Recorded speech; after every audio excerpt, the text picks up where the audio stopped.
Majority of the students common university entrance test लिखने वाले हैं 2022 में। लिखने के बाद मेरिट के बेसिस पे उनको एक स्कोर कार्ड मिल जाएगा।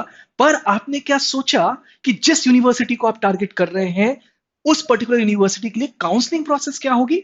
Stick till the end, we are going to discuss about the counselling process post CUET in this particular video. Common university entrance test लिखने के बाद आपको एक सिंगल स्कोर कार्ड मिलेगा जो कि लेने वाली है 45 सेंट्रल यूनिवर्सिटीज। तो आप अगर एडमिशन या दाखिला लेना चाहते हैं इन 45 सेंट्रल यूनिवर्सिटी में से किसी भी यूनिवर्सिटी में, तो सिर्फ इस स्कोर कार्ड की वैल्यू होने वाली है। इनफैक्ट बहुत सारी स्टेट, प्राइवेट और डीम्ड टू बी यूनिवर्सिटीज कि इंटरनल कमिटी ने अगर यह डिसाइड कर लिया कि CUET का स्कोर कार्ड ही वो भी एक्सेप्ट करने वाले हैं, तो उन यूनिवर्सिटीज के लिए भी ये स्कोर कार्ड एक बहुत इंपॉर्टेंट चीज होने वाली है। तो पिछले साल तक 12th के बोर्ड के एग्जाम के बाद एक रिजल्ट आता था। वो रिजल्ट के बेसिस पे आप एडमिशन लेते थे बहुत सारी यूनिवर्सिटीज में, पर अब उसकी कोई वैल्यू नहीं होने वाली। सिर्फ उसकी वैल्यू यहां तक रहेगी कि वो यूनिवर्सिटी की एलिजिबिलिटी क्राइटेरिया तय करेगा। मतलब हो सकता है कि कोई यूनिवर्सिटी 65% के ऊपर आपको एडमिशन ही ना दे, या हो सकता है कोई यूनिवर्सिटी आपको 70% के ऊपर एडमिशन ही नहीं दे। तो इसका मतलब आपके अगर 12th के बोर्ड में 70 के ऊपर परसेंटेजेस हैं और उस यूनिवर्सिटी ने यह रूल लगाया हुआ है कि 70 के नीचे वाले स्टूडेंट्स को एडमिशन नहीं दे सकते, तो आप एलिजिबल हैं। अगर आपके परसेंटेजेस 70 के नीचे हैं तो आप एलिजिबल नहीं है। बड़ा सवाल, मेरिट लिस्ट आ गई, स्कोर कार्ड आ गया, अब काउंसलिंग कैसे होगी? Let's explore that as well.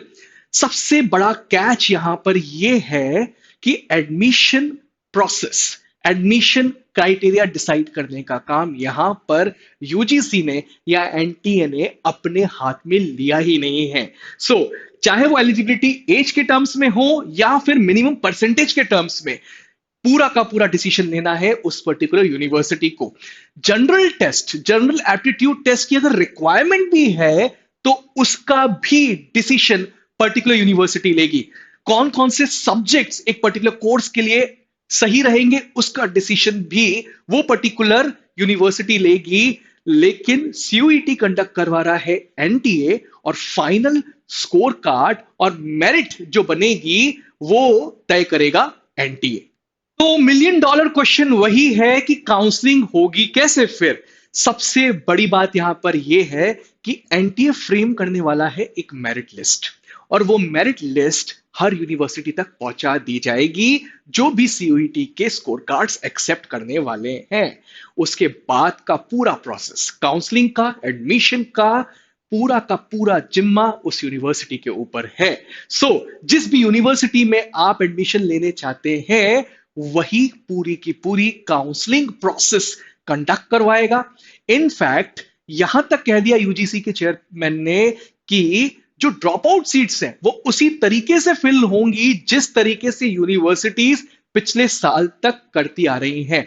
Majority of universities, जितनी भी इंडिया में यूनिवर्सिटी है, majority of universities multiple list release करती थी। सो अगर फर्स्ट मेरिट लिस्ट में स्टूडेंट्स सीट्स छोड़ते हैं तो सेकंड मेरिट लिस्ट रिलीज करती थी यूनिवर्सिटीज। बस वो जो मेरिट लिस्ट होगी that will be based on the merit list that is release by the NTA, and counselling process उसी तरीके से आगे बढ़ेगी। This was all from my side in this particular video. We'll be coming up with more important update and news related to CUET in this particular channel only.